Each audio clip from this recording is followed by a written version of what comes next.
In this video, I'm going to show you how to edit your WordPress theme's CSS style. Now, there are thousands upon thousands of themes for WordPress available online, and I'm sure you'll find one that sort of fits your needs, but no matter how hard you try, I'm sure you'll find that whatever theme that you decide to choose for your blog, there's going to be something about it that you might like to change. You might like to change, say, the typeface, or you might like to change the picture that's on there, or some of the layout and so on. And if there is something about your WordPress theme that you'd like to change, this is how you do it. What you have to do first of all is to make some changes to the permissions of the CSS page, the CSS style sheet, so that you can alter it. And you do this either by using an FTP software package like FileZilla, or you can use the file manager settings on your control panel, either on cPanel or, as in this particular site, it uses extended control panel. And you need to look for where the theme that you are going to edit is stored on your server. And in this particular one, it's in public HTML blog, WP-content, themes, and then the theme that I'm going to edit, which is 2010. And you want to scroll down until you find a page that is called style.css. Now, depending on the theme that you have, because all themes are slightly different, this particular file might be called something else, but it will end in .css. You'll see there's lots of different files that make up a WordPress theme. And you need to change the permissions to make it editable.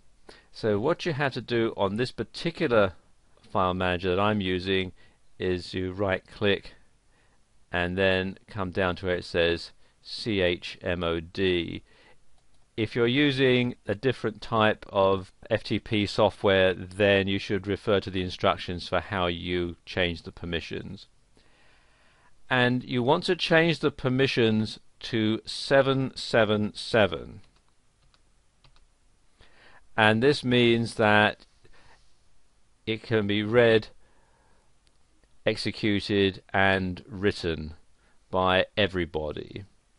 Some shared hosting packages won't allow you to change your permissions to 777, in which case you should contact the administrator and ask him or her which permission set you can use to do this. I've got it set to 777, so I'm going to click on Save. And there you go. You can see that is now changed to 777. Okay, so I'm coming back now to the dashboard, and we're coming down to Appearance, Themes. I've got the current theme selected, and then I come down here to Editor and click on that link there. And this window opens up, and you can see the various templates that come included with the theme. Make sure that the theme that you're going to edit is the right one, and you can choose them from a drop-down menu, but we're going to keep it here on 2010. Okay, first thing, very important, you need to save this, because once you've committed yourself to changing it, that's it, you can't undo it. But if you already have it saved somewhere else, you can simply restore it back to the way it was, back to the default setting. The easiest way of doing that is to click here in this inner window, right click, do select all, then right click again and copy, and then you want to paste it into a text file. So let's just open up the text editor, just opening up Notepad, and then paste it in, Control and V, and now I'm going to just save it onto my desktop, and I'm going to call this Style CSS,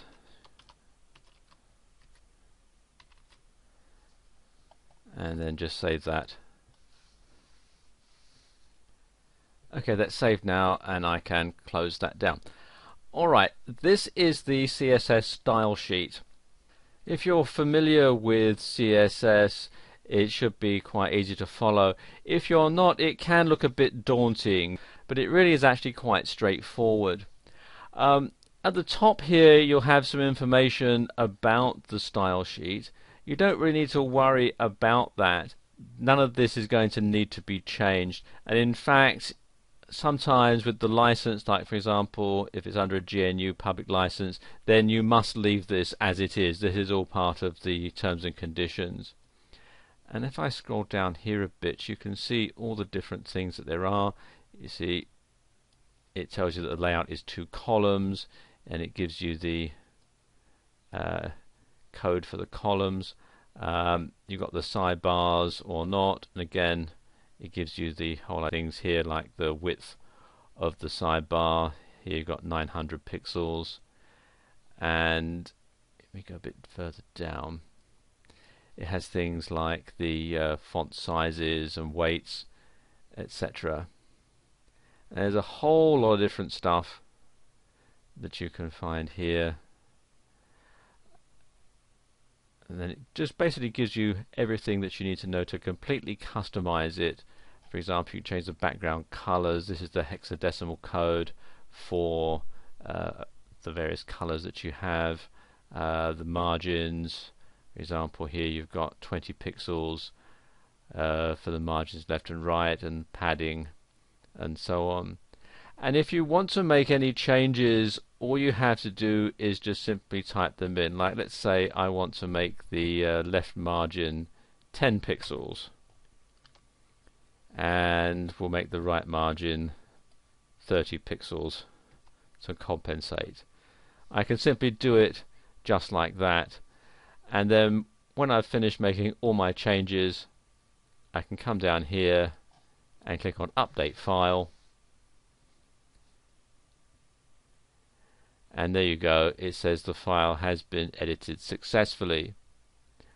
After you've finished editing, you should go back into your control panel or to your FTP software and change this permission back to 644, and this will prevent anybody from hacking into your style sheet and changing it in a way that you might not want.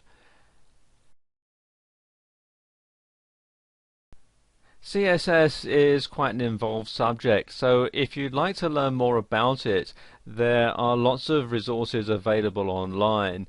Just do a search in Google for free CSS tutorial and you'll find quite a number. As you can see, there's about 13 million according to this search result here.